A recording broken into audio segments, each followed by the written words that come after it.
चलिए थोड़ा कॉपरेट कीजिएगा। देखिए ऑलमोस्ट हम इस चैप्टर के लास्ट की तरफ हैं अब। ठीक है, बिल्कुल लास्ट की तरफ। दिखाई ना दे कुछ भी ऐसा हो तो बता दीजिएगा एक बार मुझे कि हमें दिखाई नहीं दे रहा है, ऐसा कुछ है। ओके, ठीक, बिल्कुल लास्ट की तरफ है। कल तक मैं आई होप ये क्लास खत्म हो जाएगी हमारी।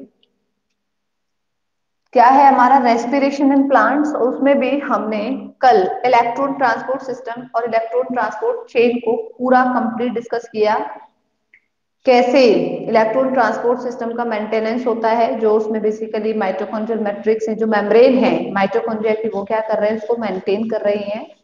वाइटल एसेंशियल ऑयल जो एलिमेंट है वहां पे वो ऑक्सीजन है, उसके बिना ईटीएस नहीं कंप्लीट हो सकती है। ठीक है, क्योंकि हमें पता है कि ईटीएस में ऑक्सीजन का कितना बड़ा इंपॉर्टेंट है।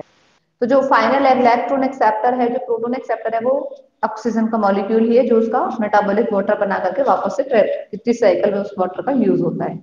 ठीक है, आज हम इससे रिलेटेड कुछ ट्रिक्स और बाकी की चीजों को कंप्लीट करते हैं। ऑलमोस्ट कंप्लीट है ये हमारी। ठीक है, हमें पता है कि जो इलेक्ट्रॉन ट्रांसपोर्ट सिस्टम या इलेक्ट्रॉन ट्रांसपोर्ट चेन हमने पढ़ी थी, इसमें टोटल कितने कॉम्प्लेक्सेस थे? 5 कॉम्प्लेक्सेस, है ना। कितने कॉम्प्लेक्सेस थे? 5। कॉम्प्लेक्स 1, कॉम्प्लेक्स 2, आप बताएंगे मुझे इनके नाम, है ना। कॉम्प्लेक्स 3, कॉम्प्लेक्स 4 और कॉम्प्लेक्स 5। ठीक है, देखिएगा कॉम्प्लेक्स फर्स्ट पे ये तो कॉम्प्लेक्सेस हैं। कॉम्प्लेक्स फर्स्ट के साथ में कौन अटैच होता है? आपको पता है NADH, डिहाइड्रोजिनेज, है ना। It was attached with complex 1। Complex 2 के साथ में कौन अटैच होता है? वही, वेरी गुड, सक्सीनेट डिहाइड्रोजिनेज। देखिए जब हमने ना तीसरे साइकिल पढ़ा था तो एक पॉइंट हमने डिस्कस किया था कि सारे के सारे जो एंजाइम्स तीसरे साइकिल में इन्वॉल्व होते हैं वो सब माइटोकॉन्ड्रियल मैट्रिक्स में होते हैं। बस हमने इस एक एंजाइम की बात करी थी कि ये succinate dehydrogenase inner mitochondrial membrane में अटैच्ड होता है, मैट्रिक्स में प्रेजेंट नहीं होता है। पढ़ा था ना हमने वहां पे। वो इसीलिए अटैच्ड होता है क्योंकि इसका जो यूज होगा ना वो इलेक्ट्रॉन ट्रांसपोर्ट चेन में यूज होगा। ठीक है, कॉम्प्लेक्स थर्ड, कॉम्प्लेक्स थर्ड में क्या क्या इन्वॉल्व होते हैं? साइटोक्रोम बी एंड C1, यही थे ना। बाकी किसमें यूबिक्विनोन और जो FES थे, वो यूबिक्विनोन तो वो तो क्या है, आपके मोबाइल इलेक्ट्रॉन कैरियर्स ही हैं। ठीक है, और FES तो वो तो यहाँ पर भी थे। ठीक है, जो आयरन कंटेनिंग प्रोटीन है जनरली वो हर एक साइटोक्रोम्स के साथ अटैच है। कॉम्प्लेक्स 4 में क्या है आपको पता है? साइटोक्रोम A एंड A3, जिसे हम C ऑक्सीडेज के भी नाम से जानते हैं। एक चीज जो इसमें बहुत इंपॉर्टेंट है, ये एम्स में क्वेश्चन आ चुका है 2 बार, कि जो कॉम्प्लेक्स फोर्थ है, आयरन तो सबके साथ में है, हमने साइटोक्रोम में पहले ही पढ़ लिया था। साइटोक्रोम्स क्या होते हैं? Cytochromes are generally iron containing protein. इसीलिए तो जब जब हमने साइटोक्रोम देखा था तो Fe3 Fe2 plus Fe3 Fe2 plus oxidation reduction सब जगह देखा था हमने, है ना। तो वो हर जगह पे है। ये अकेला जो कॉम्प्लेक्स है, कॉम्प्लेक्स फोर्थ, और इसके जो साइटोक्रोम A और A3 हैं, इनके पास में 2 कॉपर सेंटर भी प्रेजेंट होते हैं। आयरन के, आयरन तो है ही है, आयरन कंटेनिंग प्रोटीन तो ऑब्वियसली है, but this complex A and A3 they also have 2 copper center। ये डायरेक्ट एम्स में आया हुआ क्वेश्चन है। जरूर नहीं आप सब नीट के लिए प्रिपरेशन कर रहे हो, कुछ अदर कॉम्पिटिटिव एग्जाम्स के लिए भी कर रहे होंगे, तो ये भी बहुत इंपॉर्टेंट है कि वो कौन सा कॉम्प्लेक्स है जिसमें आयरन के साथ साथ में ये भी होते हैं कॉपर सेंटर, तो वो इसके साथ में होते हैं। कॉम्प्लेक्स जो फिफ्थ है हमारा, है ना, इसकी मैं अगर बात करती हूँ, ये यहाँ पे क्या है हमें पता है, ये ऑक्सीसोम का इन्वॉल्वमेंट होता है, मतलब एटीपी एज कह दीजिए या एटीपी सिंथेज एंजाइम का जो इन्वॉल्वमेंट होता है वो कॉम्प्लेक्स फिफ्थ के साथ होता है। आ गया समझ में? अच्छा, अब ये तो हमने कॉम्प्लेक्सेस पढ़े। अब हम कुछ इनहिबिटर्स देखेंगे और वो इनहिबिटर्स के डायरेक्ट क्वेश्चंस आते हैं इन कॉम्प्लेक्सेस में। यहाँ पे ये बोर्ड आपको दिखाई दे रहा है, अगर मैं यहाँ पे नोट आउट करूं तो जल्दी बोलिए, यहाँ पे दिखाई दे रहा है? या मैं एक काम कर देती हूँ, ये तो हमने पढ़ा हुआ है, आप जल्दी से इसका स्क्रीनशॉट ले लीजिए, और नहीं तो मैं इसे रब कर देती हूँ, फिर सीधा हम कॉम्प्लेक्सेस के आगे ही उनके इनहिबिटर्स को यूज कर लिख लेते हैं। रब कर दूं मैं इसे? ठीक है, ये हाँ, ये बस इसमें आपको जो इम्पोर्टेंट है, जो आपने अभी तक नोट नहीं किया है, वो यहाँ पे नोट करिएगा कि जो कॉम्प्लेक्स फोर्थ है, इस कॉम्प्लेक्स फोर के पास में दो कॉपर सेंटर्स भी अवेलेबल होते हैं, प्रेजेंट होते हैं। अच्छा, अब आता है कि क्या कुछ ऐसे इनहिबिटर्स भी होते हैं जो इस इलेक्ट्रॉन ट्रांसपोर्ट सिस्टम को बंद कर सकते हैं, ब्लॉक कर सकते हैं? ऑफ कोर्स होते हैं। ठीक है, तो देखिए कॉम्प्लेक्स जो फर्स्ट है, तो यहाँ तो ये तो है आपके complexes, they are what, complexes. सिर्फ जो कॉम्प्लेक्स टू है, इसका कोई इनहिबिटर नहीं है। यहां पर मैं नेम लिख रही हूं इनहिबिटर्स के। ठीक है, जो क्या करेंगे, इलेक्ट्रॉन ट्रांसपोर्ट सिस्टम को इनहिबिट कराएंगे। कौन कौन से हैं वो इनहिबिटर्स? ठीक है, सबसे पहले कॉम्प्लेक्स वन की अगर मैं बात करती हूं, तो रोटिनॉन एंड अमाइटल। ठीक है, ये दो क्या है यहाँ पर बेसिकली, ये है इनहिबिटर्स।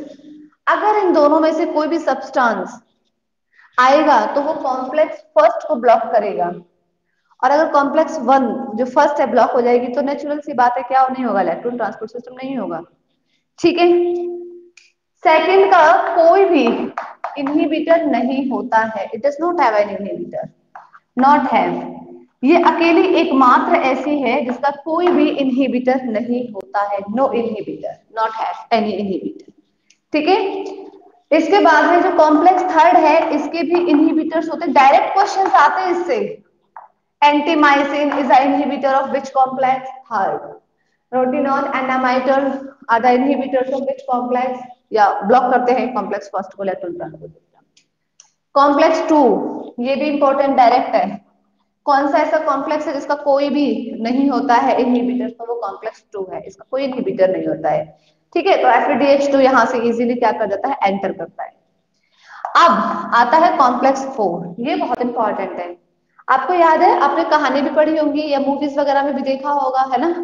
क्या होता है, या फिर आपने सुना भी होगा, पुराने जमाने के टाइम में क्या होता था, जो राजा रानियां जो हुआ करते थे, या जो उनके क्या बोला जाए, जो उनके बहुत ज्यादा क्लोज होते थे, जिनको सारी बातें पता होती थी, एक वर्ड होता है उनके लिए, I am not getting that one.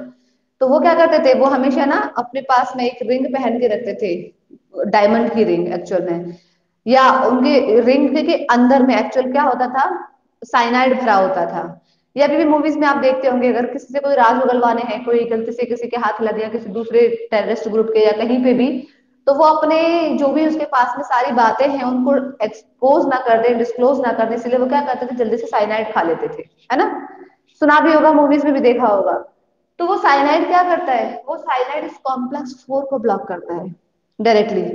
Cyanide direct attack करेगा कॉम्प्लेक्स फोर्थ पे, जैसे कॉम्प्लेक्स फोर्थ ब्लॉक हो जाएगा, इलेक्ट्रॉन ट्रांसपोर्ट एटीपी का फॉर्मेशन नहीं हो पाएगा, सडनली पर्सन की डेथ हो जाएगी। ऐसे ही आपने सुना होगा सर्दियों के टाइम में, जहां पे बहुत ज्यादा सर्दी पड़ती है, आपकी तरफ की बात नहीं कर रही हूँ मैं, वहां पे लोग क्या करते हैं, रात को अंगीठी जला लेते हैं कमरे में और सो जाते हैं। फिर न्यूज आती है कि सडनली अंगीठी जलने की वजह से डेथ हो गई इतने सारे लोगों की। वो क्यों होती है? क्योंकि वहां पे क्या हो जाता है, कार्बन मोनोऑक्साइड का प्रोडक्शन हो जाता है। तो कार्बन मोनोऑक्साइड और जो साइनाइड है, वो डायरेक्टली इस कॉम्प्लेक्स फोर्थ के इनहिबिटर्स होते हैं। ठीक है, तो मैं यहाँ पे इसको लिख देती हूँ, इसके जो इनहिबिटर्स हैं, साइनाइड एंड कार्बन मोनोऑक्साइड। ठीक है, ये दोनों कॉम्प्लेक्स फोर्थ को ब्लॉक करते हैं। आ रहा है सबको समझ में यहाँ तक? ठीक है, इसके बाद में है कॉम्प्लेक्स फिफ्थ, इसका जो इनहिबिटर है दैट इज ओलिगोमाइसिन। ये हैं इनहिबिटर्स जो generally direct electron transport system को इनहिबिट कराते हैं, ब्लॉक कराते हैं।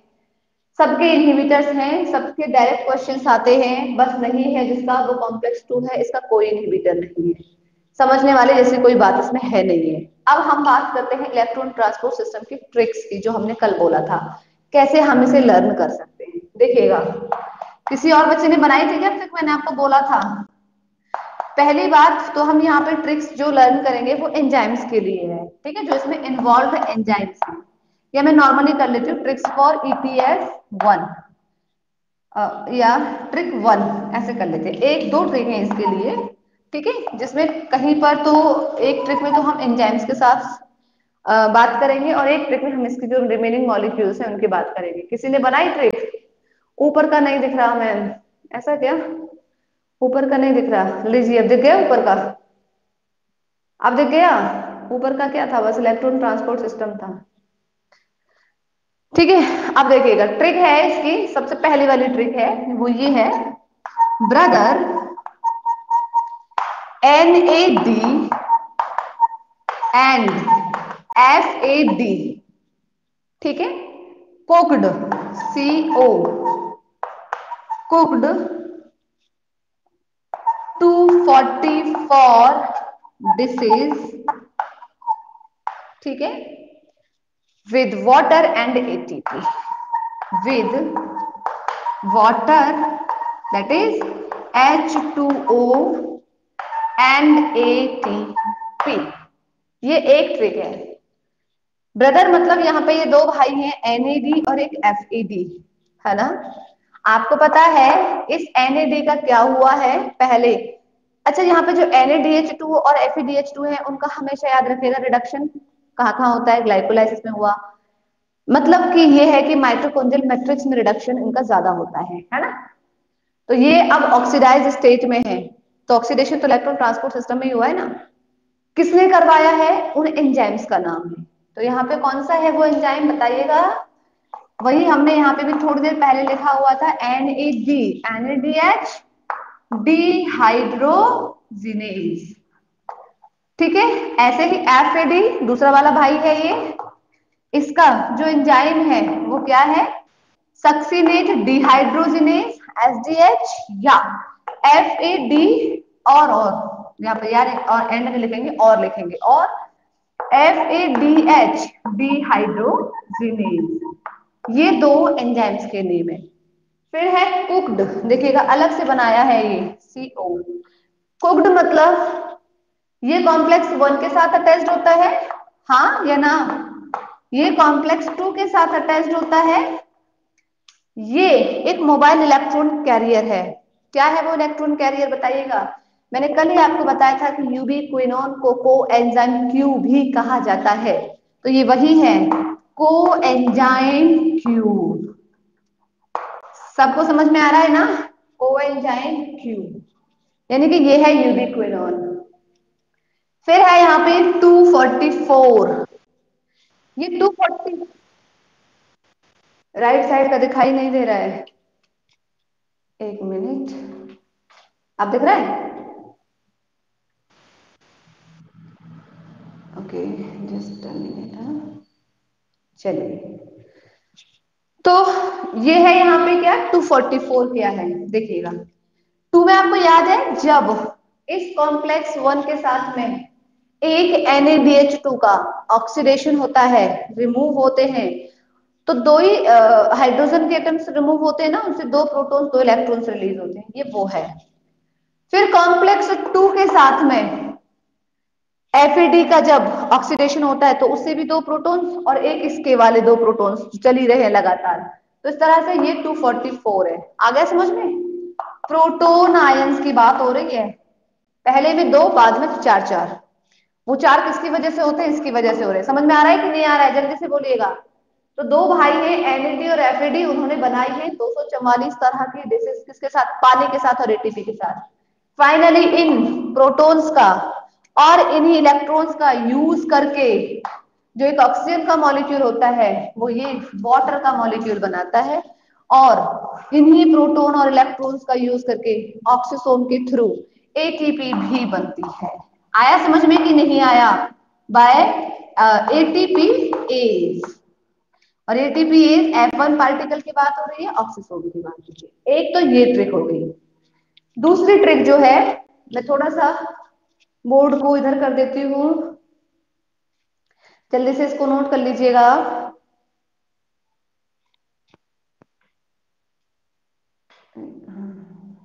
हाँ ठीक है, दूसरी ट्रिक मैं इधर में नोट करती हूँ यहाँ पे। सेकंड ट्रिक फॉर ईटीएस क्या है? ये है red super cyclone killed an ox. दिख गया सबको? यहाँ पे जो ये रेड है, आर ई डी, इसका जो रेड है R, it is stands for, ये किसके लिए है बेसिकली? ये वाला जो एंजाइम है वही NADH डिहाइड्रोजिनेज। हम इसे और भी क्या बोल सकते हैं, इसी एंजाइम को ऑक्सीडो रिडक्टेज भी बोल सकते हैं ना, क्योंकि ये तो ऑक्सीडेशन और रिडक्शन भी करवा रहा है ना। तो ये क्या है? NADH oxido reductase, oxido reductase. ऐसे ही इसका जो एस है, ये किसके लिए है? सक्सिनेट डिहाइड्रोजिनेज कह दीजिए, या सक्सिनेट ऑक्सीडो रिडक्टेज। ठीक है, इसका सी वाई, यानी कि ये कॉम्प्लेक्स 1 की बात हो रही है, ये कॉम्प्लेक्स 2 की बात हो रही है, इनके साथ जो टेस्ट एंजाइम्स है। ये जो है आपका साइक्लोन, ये किसके लिए है? ये कॉम्प्लेक्स 3 की बात हो रही है। कॉम्प्लेक्स 3 में कौन कौन होते हैं हमें पता है, साइटोक्रोम बी एंड C1 होते हैं।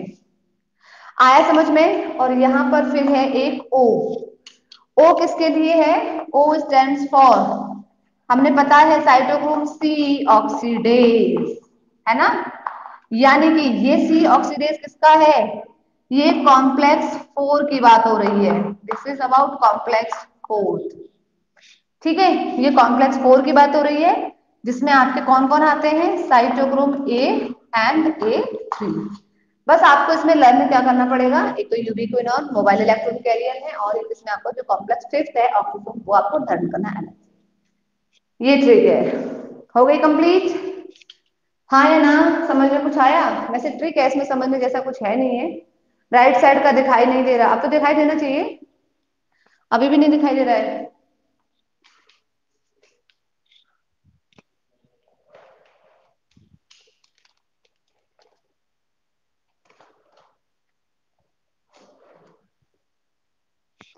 बड़े आगे, अब ठीक है, चलिए। ओके डन, चलिए मैं इसे रब कर देती हूँ। अब हम इलेक्ट्रॉन ट्रांसपोर्ट सिस्टम हमने पूरा पढ़ लिया। ठीक है, इसमें कुछ भी, हाँ बेटा साफ से बोलो, क्या बोल रही हो आप? अच्छा मैम 2 मिनट, हाँ ठीक है, स्क्रीनशॉट ले लिया करो, टाइम बचेगा आपका, फिर आराम से बैठ के नोट करो। रब कर दूँ आप? लीजिए, हो गई साइड, पूरा साइड हो गई मैं। चलिए, अब हम आते हैं हमारे नेक्स्ट टॉपिक की तरफ। इलेक्ट्रॉन ट्रांसपोर्ट सिस्टम पूरा हो चुका है हमारा। ठीक है, इसमें बस हमारा एक और रिमेनिंग है। आपको याद होगा जब हमने एरोबिक रेस्पिरेशन पढ़ा था, तो मैंने आपको बोला था कि ये 2 पाथवे में होती है, या 2 pathway occurs in aerobic respiration. एक तो हमने नॉर्मल पाथवे बोला था, एक हमने ऑल्टरनेट पाथवे बोला था, दैट वाज PPP, है ना। उसे हम बाद में पढ़ेंगे, अभी नहीं पढ़ेंगे। उससे पहले एक जो नया टॉपिक है वो है रेस्पिरेटरी बैलेंस सीट। और अभी हमें वो भी कहानी पढ़नी है कि 38, तो हमने पढ़ लिया 36 ATP कैसे बनते हैं। ठीक है, तो ये चीजें हम आज डिस्कस करेंगे। रेस्पिरेटरी बैलेंस शीट, देखिएगा क्या होता है ये रेस्पिरेटरी बैलेंस शीट में। आप एक तरह से ये सोचिएगा, जब हम किसी कंपनी में या कोई भी घर होता है, घर का ही हम बात करें, घर में क्या होता है नॉर्मली हमारे, कि महीने भर में कितना खर्चा हुआ, वो पूरा का पूरा हमें क्या करना पड़ता है, उसका हिसाब किताब करना पड़ता है। घर में कोई भी एक मेंबर होता है जो घर का हेड होता है, मेनली ये काम वो करता है। अगर आप किसी इंडस्ट्री वगैरह में हो या कहीं पे भी जहां पर मनी का इन्वेस्टमेंट हो रहा है ना, वहां पर बेसिकली एक अकाउंटेंट होता है। बैंक में भी यही होता है, हर साल के आखिरी एंड पे जाकर के पूरा लेखा जोखा होता है। ऐसे ही हमारे जो सेल्स होती हैं, उन सेल्स में भी रेस्पिरेटरी, यानी कि रेस्पिरेशन के टाइम पर कितना एटीपी यूज हुआ है, क्या कितना एटीपी बना है, कितना यूज हुआ है, ये सारी चीजों का हिसाब किताब करना होता है। उसे ही हम क्या कहते हैं, रेस्पिरेटरी बैलेंस शीट कहते हैं। पहली बात तो ये। दूसरी बात ये आती है कि जो रेस्पिरेटरी बैलेंस शीट है, हम इसे सिर्फ, यानी कि ये बेसिकली बेस्ड है जंक्शंस पर। थ्योरेटिकली आप इसे पढ़ सकते हो, लेकिन practically respiratory balance sheet is not possible. नहीं है, देखिएगा, ये जरूरी नहीं है ना कि अगर हमारी एक सेल में ग्लाइकोलाइसिस चल रही है और फिर उसके बाद में लिंक रिएक्शन आएगा, उसके बाद पीसी साइकिल चलेगी, उसके बाद इलेक्ट्रॉन ट्रांसपोर्ट सिस्टम चलेगा, नहीं, ऐसा नहीं होता। हो सकता है कि जिस टाइम पर एक सेल के अंदर में ग्लाइकोलाइसिस चल रही है, उसी टाइम पे दूसरे वाले सेल के अंदर में पीसी साइकिल चल रही हो सकता है, क्योंकि हम एक माइटोकॉन्ड्रिया की अगर हम एक बात करते हैं, माइटोकॉन्ड्रिया है, तो ऐसा तो है नहीं ना कि सिर्फ माइटोकॉन्ड्रिया पूरी बॉडी के अंदर एक ही है, हमारे तो हर एक सेल में माइटोकॉन्ड्रिया है, सेल ऑर्गेनल्स तो हर एक सेल्स में है। तो ये जरूरी नहीं है कि जितना हम इसे थ्योरेटिकली पढ़ सकते हैं, completely respiratory balance it is based on the assumptions, लेकिन आप ये कह सकते हो कि ये सिर्फ और सिर्फ एक थ्योरेटिकल कॉन्सेप्ट है, practically it is not possible, क्योंकि रियल में जो एक लिविंग ऑर्गेनिम्स के जो सेल्स होते हैं, उनमें क्या होता है, जिस टाइम पर एक सेल के अंदर में टीसी साइकिल चल रही है, इट इज नॉट पॉसिबल कि बाकी के सेल्स में भी टीसी साइकिल चल रही होगी, या एक सेल में अगर इलेक्ट्रॉन ट्रांसपोर्ट सिस्टम गोइंग है तो बाकी के सेल्स में भी सेम वही प्रोसेस चल रहा होगा। कहने में पढ़ते हम इसे ऐसे ही हैं, लेकिन प्रैक्टिकल में ये ऐसा बिल्कुल भी नहीं होता है। समझ में आया कि नहीं आया, ये बताइएगा। ठीक है, तो बस हमें वही चीज पढ़नी है। It is not possible practically, theoretically ठीक है, बट प्रैक्टिकली ये पॉसिबल नहीं है। तो होता क्या है रेस्पिरेटरी बैलेंस शीट, सबसे पहले, यानी कि ये क्या है, एक तरह से कुछ अजम्पशंस पर बेस्ड है, बट इट इज, यानी कि आप ये कह सकते थ्योरेटिकली है, बट प्रैक्टिकली तो ये बिल्कुल भी पॉसिबल नहीं है। ठीक है, तो respiratory balance sheet it is based on certain assumptions। ठीक, पहली बात। दूसरी बात ये क्या है, थ्योरेटिकल कॉन्सेप्ट है ना, it is a theoretical concept. इसी के आगे लिखूं, नहीं इसके आगे नहीं, अलग से लिखते हैं। Respiratory balance sheet it is a theoretical concept only, it is not possible practically. कैसे, समझिएगा, इसमें कुछ, जैसे अगर आप एनसीईआरटी की बुक्स में देखोगे ना, उसमें लिखा हुआ है कि रेस्पिरेशन एक ऑर्डरली सीक्वेंशियल प्रोसेस है। पहले ग्लाइकोलाइसिस होता है, फिर लिंक रिएक्शन होता है, फिर टीसी साइकिल होता है, और फिर इलेक्ट्रॉन ट्रांसपोर्ट सिस्टम होता है, एंड गोइंग सो ऑन। लिखा हुआ है, रियल में ऐसा नहीं होता है। फर्स्ट पॉइंट तो यही। तो थ्योरेटिकल कॉन्सेप्ट जो है हमें सिर्फ वही पढ़ने हैं, एनसीईआरटी को फॉलो कर रहे हैं तो हम एनसीईआरटी की लाइंस पढ़ रहे हैं अब। ठीक है, यानी कि ये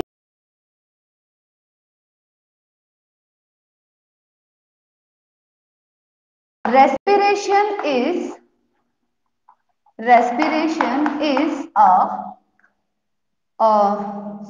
orderly, yeah, is a sequential process in which first order of first order of glycolysis,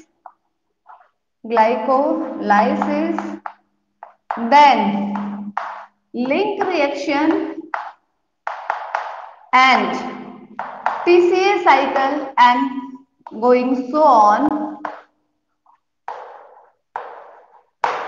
ठीक है, ये बिल्कुल गलत है। थ्योरी में आप पढ़ सकते हो, प्रैक्टिकल में ऐसा नहीं होता है। अभी मैंने आपको बता दिया है, जरूरी नहीं है कि एक सेल के अंदर टीसी साइकिल चल रही है तो बाकी सारे सेल्स के अंदर भी टीसी साइकिल ही चल रही होगी। ठीक है, तो इसीलिए ये क्या नहीं है, ये बिल्कुल भी एक के बाद एक जो प्रोसेस आनी होती है वो थ्योरी में ही ठीक है, पढ़ने में पॉसिबल है, पढ़ने में है, लेकिन बॉडी के अंदर ऐसा कुछ नहीं होता है। ठीक है, फिर आता है सेकंड, जो इसका थ्योरेटिकल कॉन्सेप्ट है। ठीक है, वो क्या है कि नो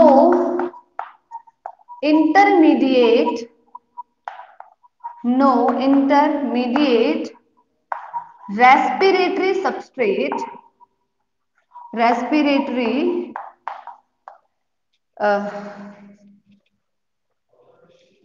सबस्ट्रेट, नहीं इसको ऐसे नहीं लिखिएगा, इसको थोड़ा सा चेंज करके लिखते हैं।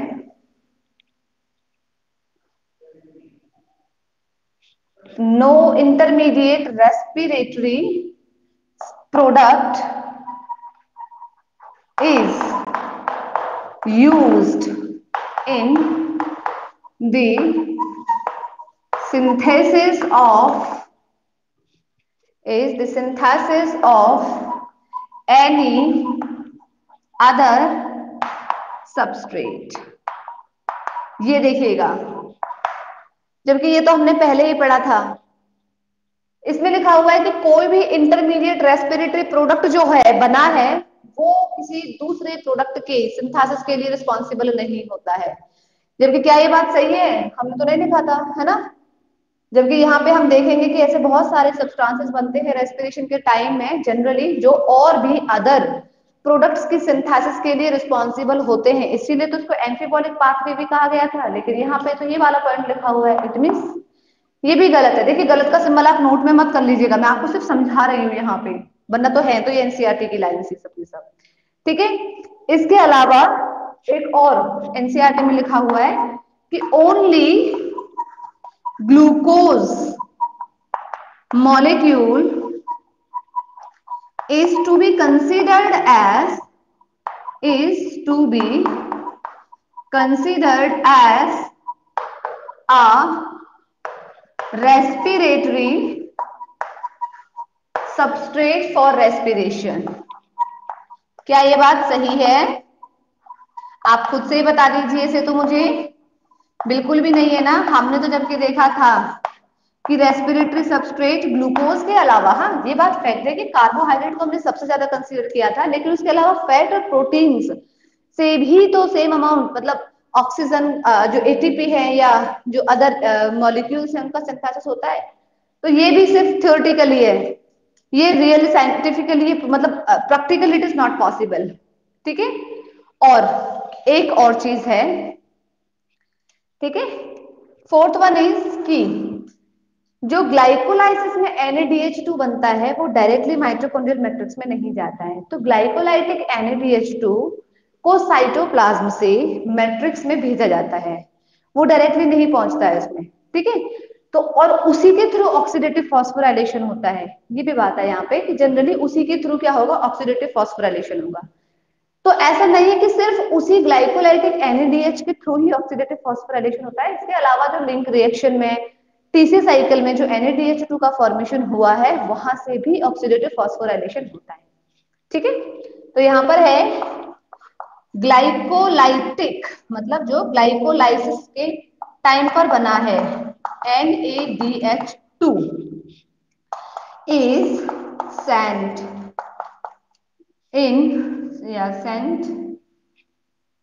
into the mitochondrial matrix, mitochondrial, क्योंकि बना तो भाई वो साइटोप्लाज्म में है ना, तो माइटोकॉन्ड्रियल मैट्रिक्स में तो भेजना है इसको, क्योंकि माइटोकॉन्ड्रियल मैट्रिक्स में ही तो उसका ऑक्सीडेटिव फॉस्फोराइलेशन होगा। Matrix it undergoes where it undergoes oxidative या undergoes oxidative या undergoes for oxidative phosphorylation। लेकिन ऐसा नहीं है, ऑक्सीडेटिव फॉस्फोराइलेशन तो बाकी के जो NADH रिड्यूस होते हैं उनका भी होता है। क्लियर है? रेस्पिरेशन बैलेंस शीट थ्योरेटिकल, ये क्या लिखा है बेटा आपने? हाँ मुझे बताइएगा, ये देखिएगा जो रेस्पिरेटरी बैलेंस शीट है, पहली बात तो ये कुछ अजम्पशंस पर बेस्ड है जो सिर्फ थ्योरेटिकल है, प्रैक्टिकली वो पॉसिबल नहीं है। पहला तो ये कि जो रेस्पिरेशन है वो एक सीक्वेंशियल प्रोसेस है, बिल्कुल भी नहीं है। पढ़ते जरूर हम उसे सीक्वेंशियल प्रोसेस है, लेकिन बॉडी सेल्स के अंदर वो सीक्वेंशियल प्रोसेस में बिल्कुल नहीं होती है। सभी सेल्स को एक सीक्वेंशियली ऑर्डर में फॉलो नहीं करते हैं।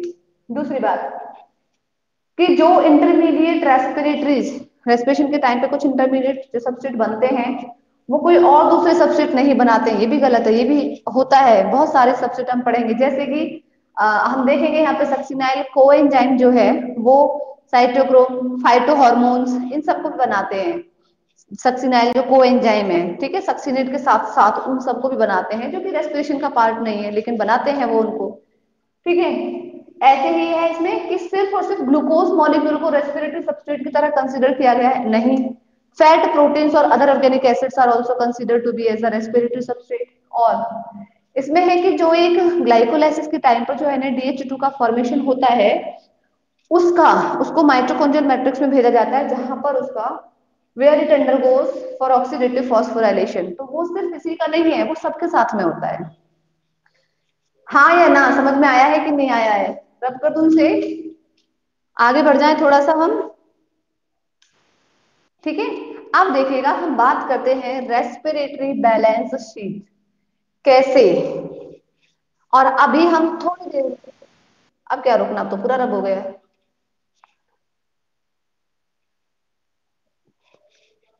अब कर दूं? हो गया? इसलिए तो पूछती हूँ बार बार, रब कर दूं नहीं करूं। चलिए, ठीक है। अब हम चलते हैं किसकी तरफ, रेस्पिरेटरी बैलेंस शीट की तरफ। देखिएगा कैसे होता है, कैसे बनाते हैं रेस्पिरेटरी बैलेंस शीट, ठीक है। सबसे पहले हम एक टेबल बना लेते हैं और फिर हमें पता चल जाएगा सीरियल नंबर, कितने स्टेप्स हमने पढ़े, फिर उनमें सबस्ट्रेट लेवल फॉस्फोराइलेशन कहाँ हुआ, ठीक है। सबस्ट्रेट लेवल फॉस्फोराइलेशन समझ में आ रहा है, डायरेक्ट एटीपी फॉर्मेशन, ठीक है। सबस्ट्रेट लेवल फॉस्फोराइलेशन, या फॉस्फोराइलेशन को मैं नीचे ले आती हूँ, फॉस्फोराइलेशन, यानी कि यहां बात हो रही है किसकी, डायरेक्ट एटीपी के प्रोडक्शन की, डायरेक्ट एटीपी की, है ना। इसके अलावा कितने NADH2 बने हैं, NADH प्लस H प्लस, और ये दिखाई दे रहा है ना साइड में, बता देना अभी, टोटल, हमें टोटल निकालना है, कितना खर्चा हुआ, कितना क्या किया, कितने बने हैं टोटल, कितने एटीपी के मॉलिक्यूल सिंथेसाइज हुए हैं, ये हमें पढ़ना है रेस्पिरेटरी बैलेंस शीट में, ठीक है। टोटल हम क्या कर रहे हैं, हम यहाँ पे एरोबिक का ही तो देखेंगे कि नहीं देखेंगे, पर तो हम एरोबिक रेस्पिरेशन का ही तो बैलेंस शीट रहे ना, कि एनारोबिक का, एनारोबिक का तो हमें पता है कि डायरेक्ट तो कोई भी एटीपी जनरेट नहीं होता है वहां पे, तो वो जो दो एटीपी बनते हैं वो भी ग्लाइकोलाइसिस के बनते हैं, है ना। तो एरोबिक रेस्पिरेशन है, और साथ साथ में for complete oxidation, on complete oxidation, on complete oxidation aerobic में भी ऑफ वन ग्लूकोज मॉलिक्यूल की बात हो रही है, वन ग्लूकोज मॉलिक्यूल की बात हो रही है ये। आपको पता है एरोबिक रेस्पिरेशन हमने कितने स्टेप से पढ़ी, पहला में क्या पढ़ा हमने, ग्लाइकोलाइसिस होता है, ग्लाइकोलाइसिस, है ना। सेकंड में क्या पढ़ा आपने, फिर लिंक रिएक्शन, लिंक रिएक्शन।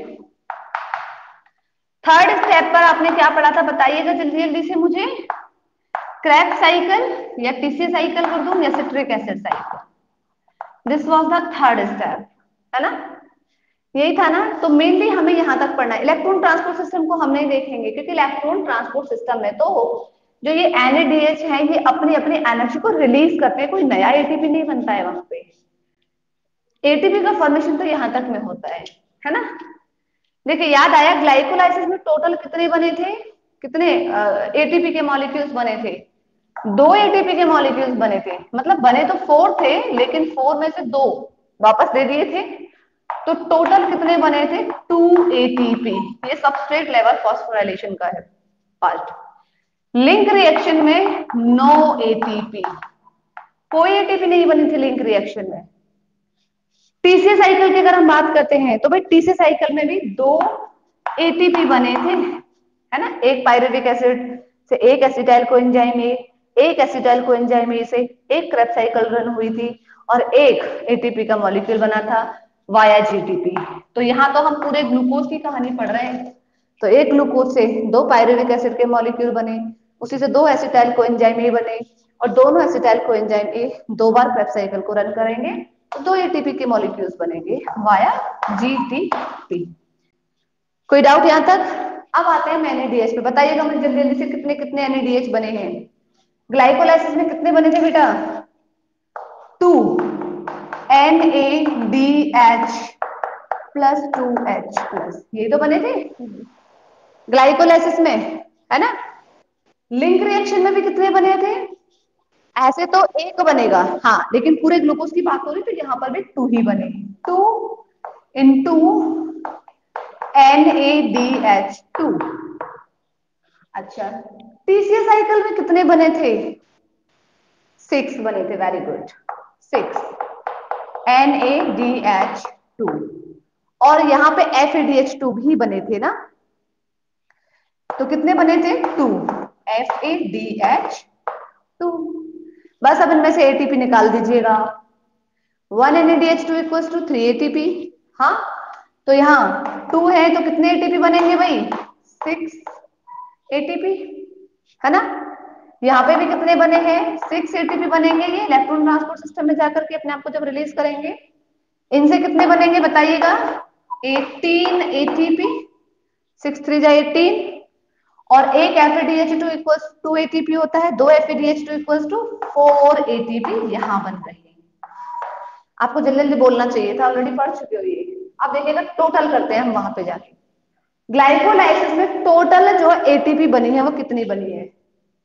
6 तो ये है, क्योंकि ये भी तो जाएगी ना, हम पढ़ तो एरोबिक रहे हैं, इलेक्ट्रॉन ट्रांसपोर्ट सिस्टम में जाकर के तो ये अपने रिलीज करेंगे ही करेंगे। तो 6 ये और 2 ये कितने हो गए? 8 एटीपी ग्लाइकोलाइसिस के। लिंक रिएक्शन में टोटल 6 ही है, तो 6 एटीपी, क्योंकि यहाँ पे कोई अलग से एटीपी तो बना नहीं है, NADH2 ने रिलीज कर दिया है खुद को जाकर के, तो 6 एटीपी बन रहे हैं। टीसीएस साइकिल की अगर मैं बात करती हूँ तो देखिएगा 18 यहाँ है और 4 यहाँ, 18 और 4 कितना हो गया? 22। और सॉरी 24, 8 4, हाँ 24 यहाँ हो गया और दो एटीपी यहाँ डायरेक्ट जो बन रहे हैं, कितने हो गए टोटल?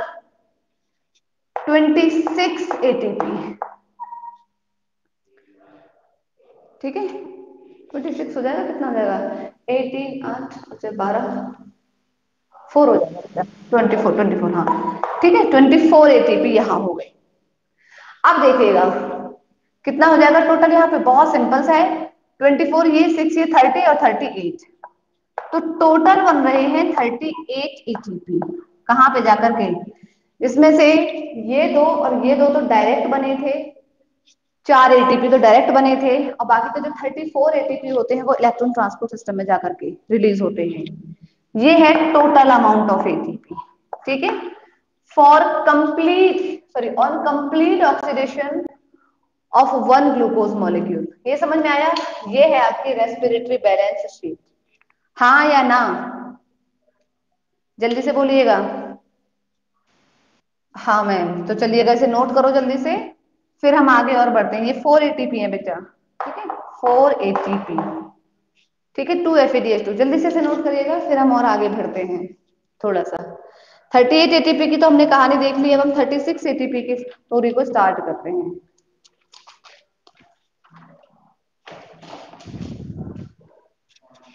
हो गया क्या? मैसेज कर रहे हैं सब,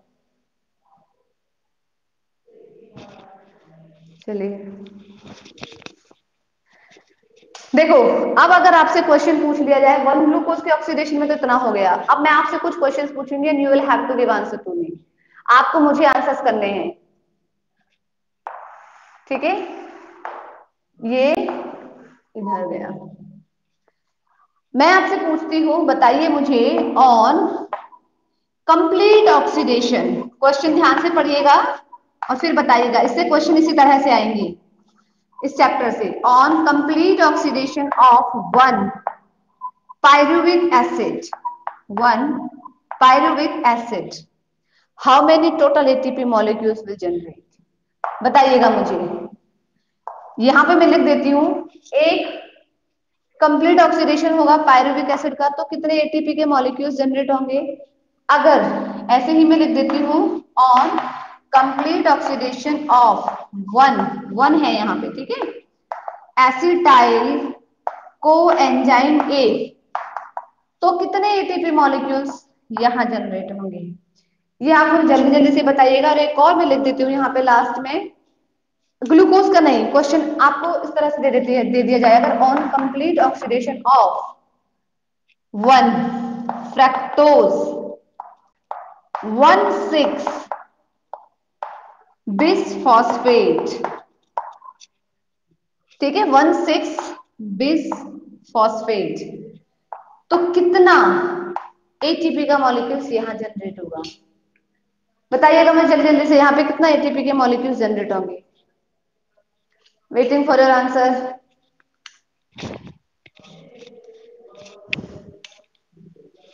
आता है तो बोलिएगा जल्दी जल्दी से, नहीं तो बताइएगा मुझे, मैं बताती हूँ फिर आपको।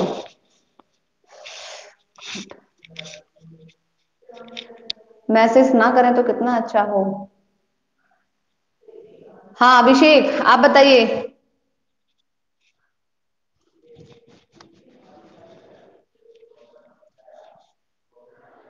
बेटा डोंट वेस्ट टाइम, जल्दी बताओ, आता है तो बोलो, नहीं तो नहीं मना कर दीजिए। क्वेश्चंस तो इस चैप्टर से इसी तरह से आएंगे आपको, मतलब बता दूं पहले ही मैं। देखो पायरुविक एसिड की बात हो रही है, एक पायरुविक एसिड की बात हो रही है, दो की नहीं हो रही है। पहली बात आपको पता है ना, एक पायरुविक एसिड से एक एसिटाइल कोएंजाइम ए बनेगा जो कि लिंक रिएक्शन का पार्ट होगा। और जब एक पायरुविक एसिड से एक एसिटाइल कोएंजाइम ए बनता था, वहां पे तो एक NADH2 का मॉलिक्यूल, वहां यानी एक NAD का रिडक्शन हुआ था कि नहीं हुआ था, है ना, NADH2 में कन्वर्ट हुआ था, तो एक तो NADH2 वहां हो गया।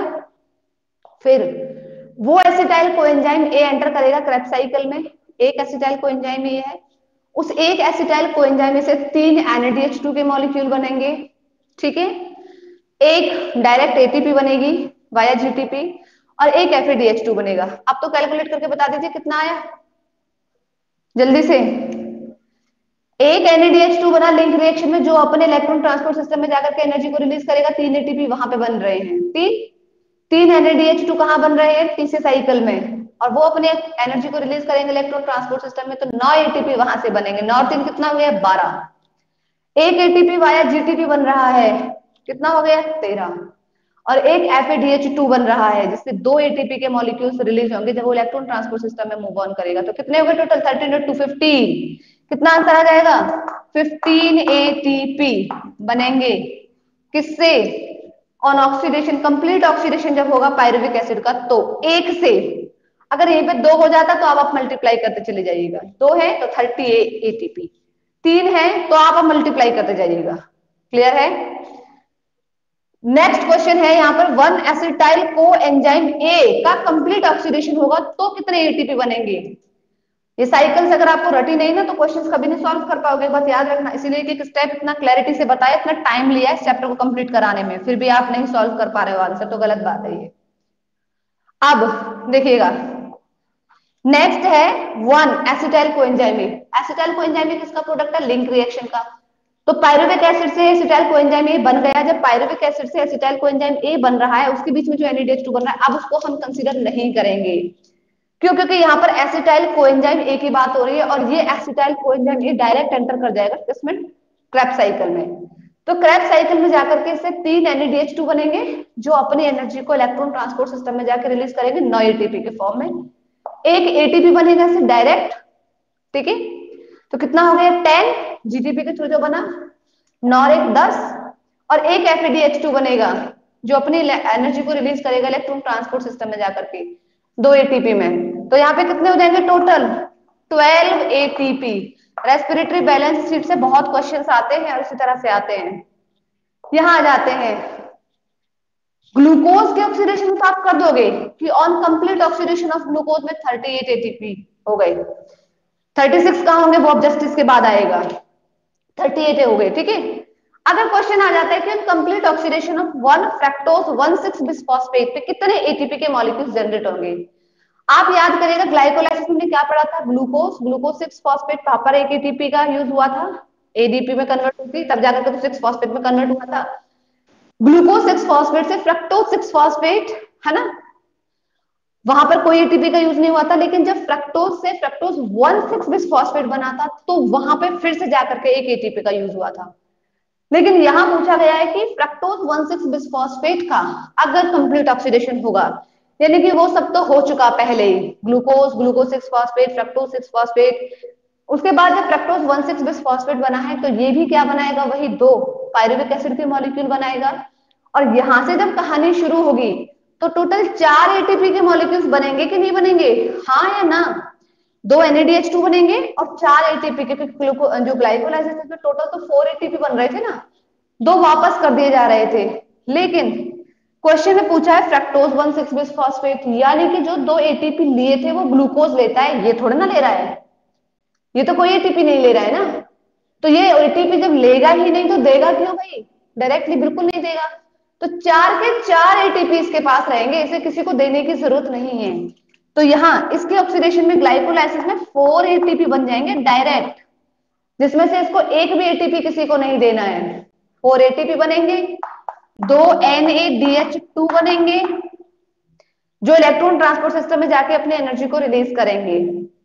फिर लिंक रिएक्शन में बनेंगे 2 NADH2 जो इलेक्ट्रॉन ट्रांसपोर्ट सिस्टम में जाकर के अपनी एनर्जी को रिलीज करेंगे।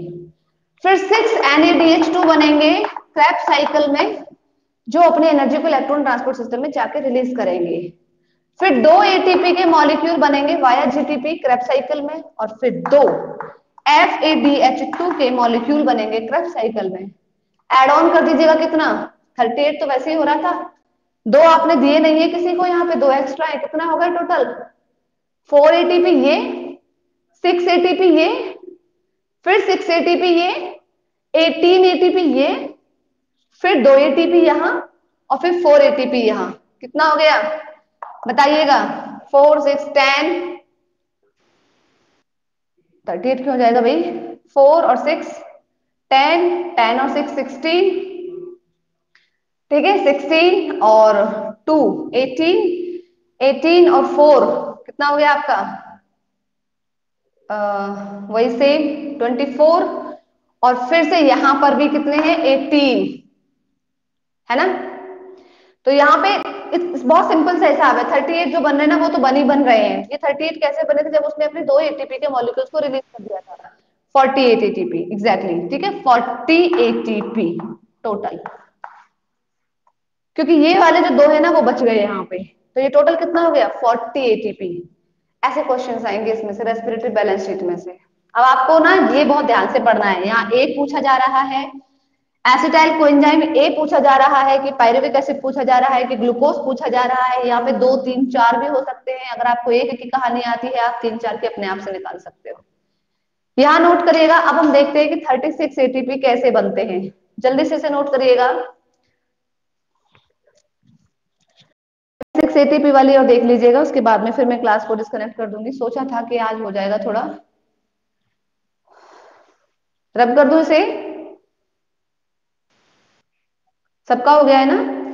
चलिए अब हम देखते हैं 36 38 और 40 एटीपी कैसे बने, ये तो हमने देख लिया। बट हमने 36 एटीपी भी लिखा था, वो 36 वाली एटीपी जो है ना एनसीईआरटी की बुक्स में लाइन तो दी हुई है लेकिन समझाया नहीं गया है, तो हम उसे बहुत डिटेल में नहीं समझेंगे। सिर्फ इतना सा जितना आपके लेवल पे जानना आना चाहिए आपको उतना पढ़ेंगे बस, उससे ज्यादा नहीं पढ़ेंगे, ठीक है।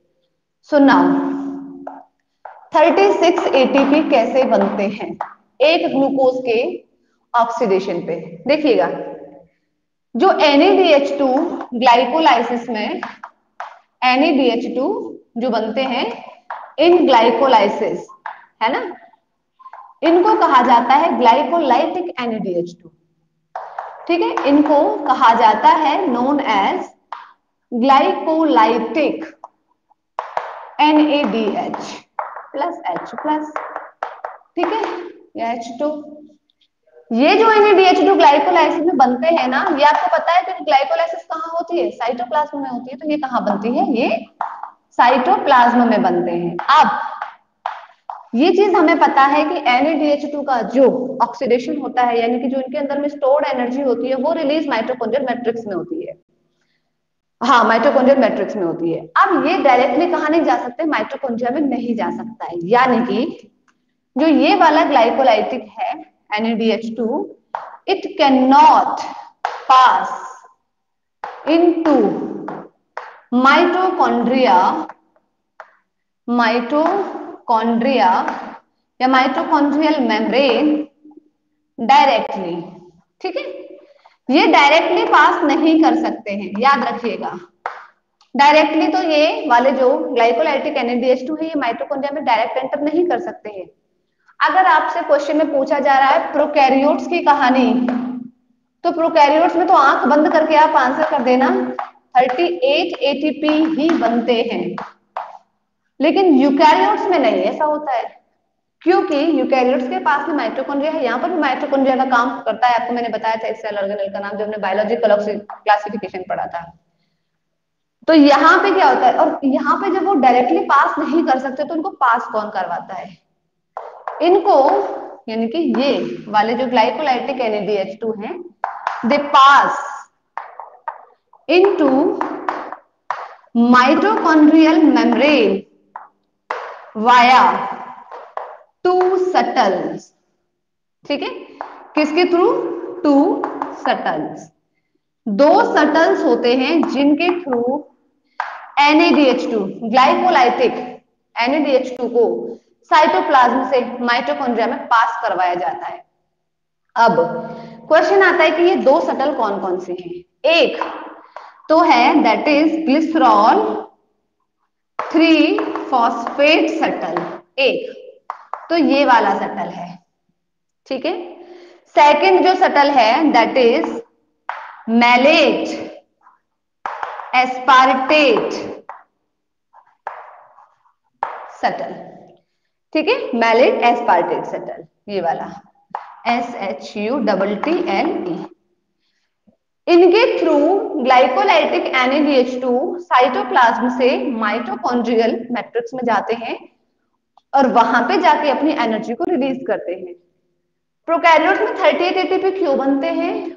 क्योंकि they do not have any subtle.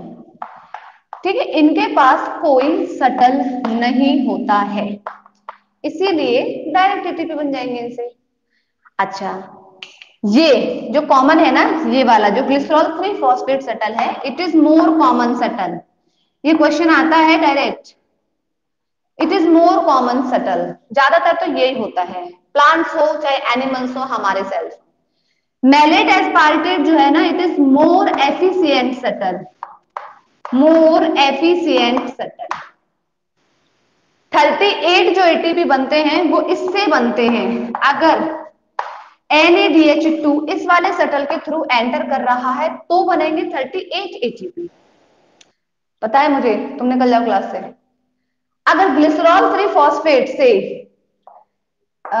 NADH2 का ऑक्सीडेशन हो रहा है, माइटोकॉन्ड्रियल मैट्रिक्स में इसकी एंट्री हो रही है, तो इससे बनते हैं 36 ATP टोटल। थोड़ा सा बता रही हूँ, बस 2 मिनट रुक जाओ। पता है मुझे टाइम हो गया है, बस 2 मिनट रुक जाओ, ठीक है? वरना तो फिर कल से लेके जाना पड़ेगा, कल तो वैसे भी जाएगा ये टॉपिक थोड़ा बहुत। 36 में, इसमें देखिएगा ये सभी जो होता है ना ग्लिसरॉल 3 फॉस्फेट, ये ऑपरेट कराता है हमारे हर एक सेल को। It operates all cells of plants हो या वो एनिमल्स हो, हर किसी के सेल्स को।